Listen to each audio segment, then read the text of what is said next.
안녕하세요. 오늘은 3월 20일 월요일입니다. 오늘은 마태복음 22장 23절에서부터 33절까지를 본문으로 큐티 가이드를 시작하겠습니다. 먼저 오늘 이 본문을 통해 제가 묵상한 예수님은 꿰뚫어 보시는 분입니다. 29절 말씀을 읽겠습니다. 예수께서 대답하여 이르시되 너희가 성경도 하나님의 능력도 알지 못하는 고로 오해하였도다. 아멘. 사두개인들에게 질문을 받은 예수님은 이렇다 저렇다 답을 말씀하지 않으셨습니다. 이유는 분명했습니다. 그들의 질문은 전혀 성립될 수 없는 질문이었기 때문입니다. 그들은 부활에 관해 질문한다고 했지만 사실 그건 부활에 관한 진리가 전혀 반영되지 않은 질문이었습니다. 예수님은 그들이 성경과 하나님의 능력을 알지 못해 부활을 오해한 것이다 라고 말씀하셨습니다. 인간은요, 그 누구도 성경과 하나님의 능력을 결코 다 알지 못합니다. 하지만 예수님은 성경도 하나님의 능력도 정확히 아시는 분입니다.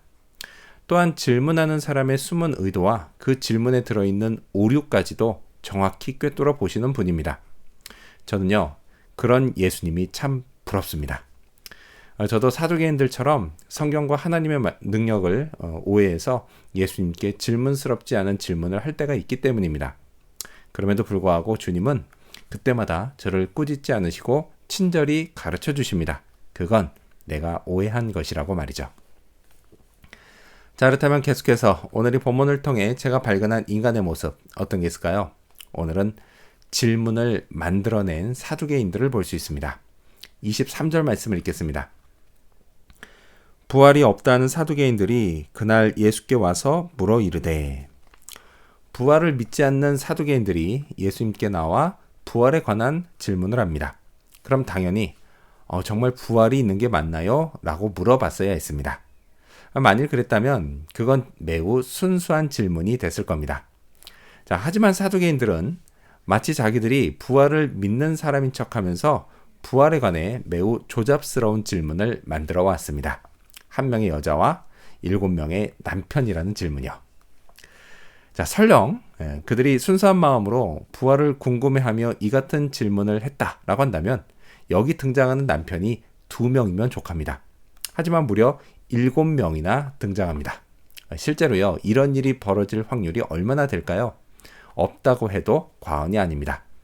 이렇게 그들은 전혀 일반적이지 않은 일을 마치 일반적인 것인 양 질문했던 겁니다. 24절 말씀을 읽겠습니다. 선생님이여, 모세가 일렀으되 사람이 만일 자식이 없이 죽으면 그 동생이 그 아내에게 장가들어 형을 위하여 상속자를 세울지니라 하였나이다. 그들은 이 질문의 근거를 제시하기 위해 모세의 율법을 인용했습니다. 분명히 이때요, 천국에서 모세가 이들이 하는 말을 들었을 겁니다. 모르긴 몰라도요, 모세도 어이가 없어서 깜짝 놀랐을 겁니다. 자, 그렇다면 끝으로 오늘 이 본문을 통해 나에게 주신 교훈이 뭘까요? 그건 바르게 알고자 애쓰자입니다. 33절 말씀을 읽겠습니다.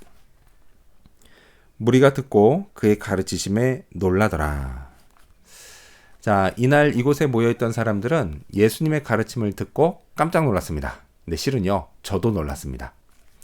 저도 성경을 처음 읽을 당시에요, 예수님이 뭐라고 답하실지 참 궁금했었습니다.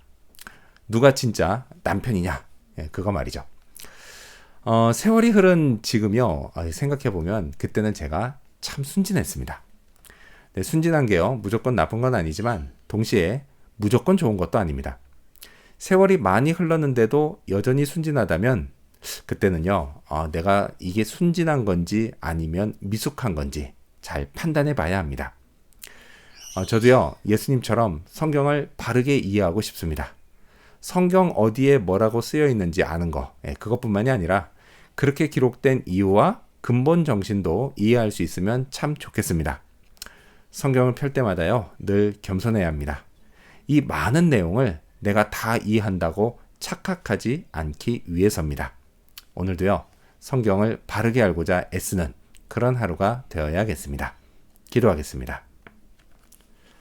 꿰뚫어 보시는 예수님, 성경을 또한 하나님의 능력을 바르게 알고자 애쓰게 하여 주시옵소서. 오늘도 성령 하나님께서 제게 가르쳐 주시기를 간절히 구하오며 예수님의 이름으로 기도합니다. 아멘.